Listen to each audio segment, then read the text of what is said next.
Ce n'est pas une leçon d'histoire de l'art. Ce n'est pas un guide. Ce sont des confidences. Des mots laissés sur un banc de musée par un homme un peu à côté qui regarde les tableaux comme on regarde des souvenirs. Bienvenue dans Confidences muséales, un podcast de Fabrice Roy. Des récits sensibles, un peu de travers, où chaque mot cherche la lumière. Avant que Jean-Sébastien ne commence, il faut vous dire une chose. Vous n'allez pas voir le tableau, parce que parfois, regarder avec les yeux, ça empêche d'écouter. Alors, laissez vos paupières tranquilles, et si vraiment vous voulez le voir, on vous le montrera à la fin, mais ce ne sera peut-être plus tout à fait le même.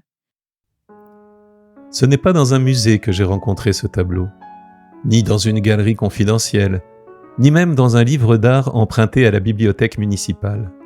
Non, je l'ai découvert entre deux pages cornées d'un vieux livre de cuisine, un de ceux qu'on ouvre avec les mains pleines de farine, qu'on feuillette à la recherche d'un secret oublié.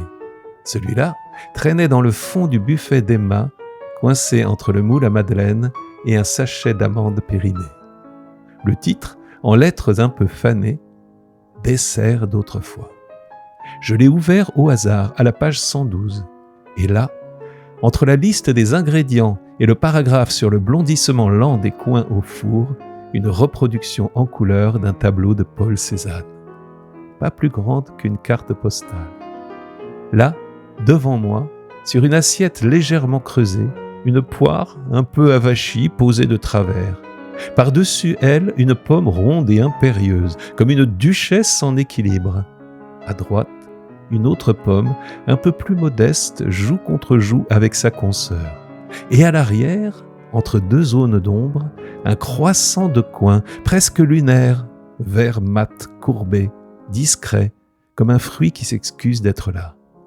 Au fond, posé sur la table, un autre coin, vert sombre lui aussi, presque cabossé, semblait porter sur ses épaules toute la lassitude du monde.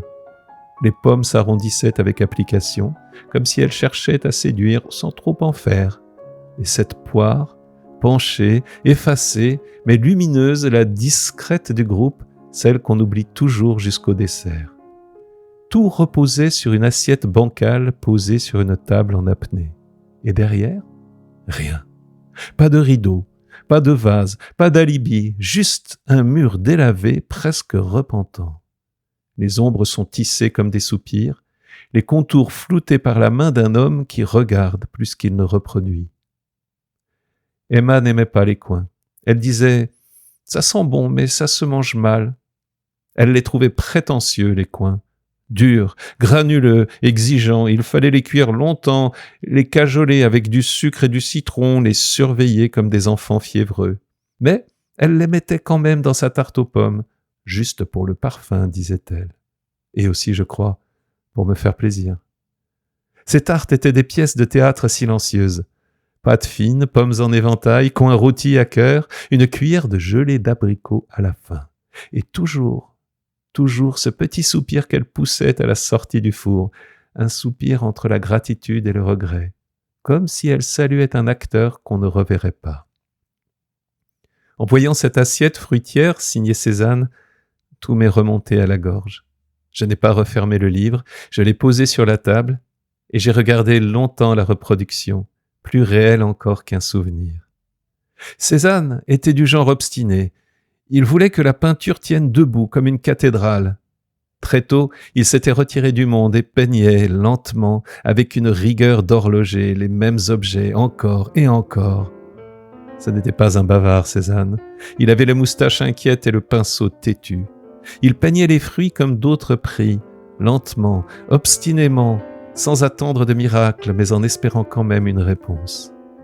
Et ce jour-là, entre la recette de la tarte aux pommes et les éclats d'un souvenir invisible, j'ai compris qu'il avait capté quelque chose de rare, la façon dont les objets, même les plus banals, peuvent s'appuyer les uns sur les autres pour ne pas tomber.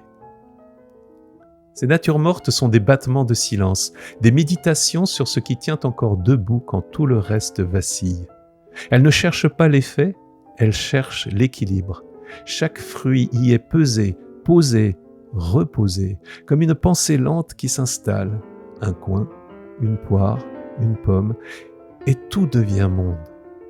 Tout devient tension retenue, gravité discrète, résistance douce à l'effondrement.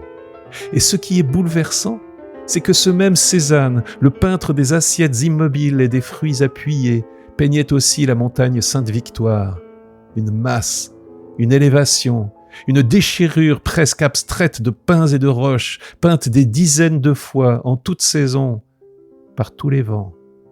La Sainte-Victoire, c'est le dehors qui s'agite, le monde qui tremble, la lumière qui fracasse. Ces paysages sont construits par blocs, par plans qui avancent ou s'éloignent, comme des plaques tectoniques de couleurs. Mais les natures mortes, elles, ne s'éloignent jamais. Elles se taisent, elles restent proches. Elles regardent dans l'assiette pendant que la montagne regarde vers l'abîme. Je crois que Cézanne avait besoin des deux, la vibration du monde et le repli du fruit. Il était sans doute, lui aussi, une pomme posée entre deux gouffres. Il disait que la nature devait être lue à travers le prisme du cylindre, du cône et de la sphère. Mais moi, je crois qu'il cherchait surtout à attraper le lien invisible entre les choses. Dans cette toile, on sent presque le poids de la pomme du haut sur la poire fatiguée. On devine l'effort muet de l'assiette pour ne pas pencher. Et le coin en retrait, mi-lune, mi-fantôme, semble dire « Hé, je suis là aussi, j'existe, même si je suis un peu trop dur. » Pissarro, mon chien, a fait un petit bruit de gorge entre le jappement et le hoquet de bonheur. Il ne comprend rien à l'art, Pissarro, mais il a le goût des silences bien peints. Il m'a regardé, puis le tableau, puis moi, puis il a soupiré. Ce chien est une vieille âme. Il a fini par poser sa tête sur mes pantoufles. Pissarro comprend les hiérarchies invisibles. Lucie est entrée à cet instant précis. Elle m'a vu penché sur la table, les yeux embués devant une page de coins et de peintures. Elle a souri. Ce soir, j'ai ressorti l'assiette blanche, la vraie, celle d'Emma, un peu fêlée sur le bord.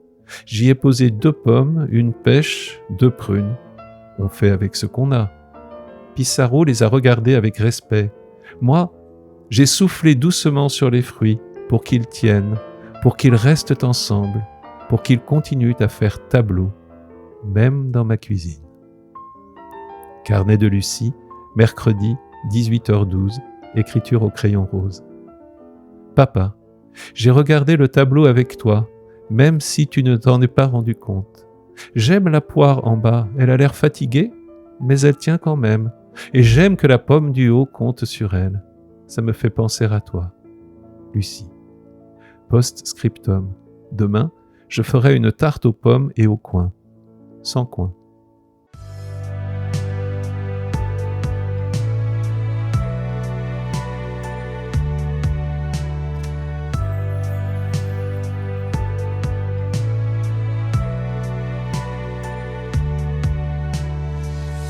Confidence muséale, une série imaginée et racontée par Fabrice Roy.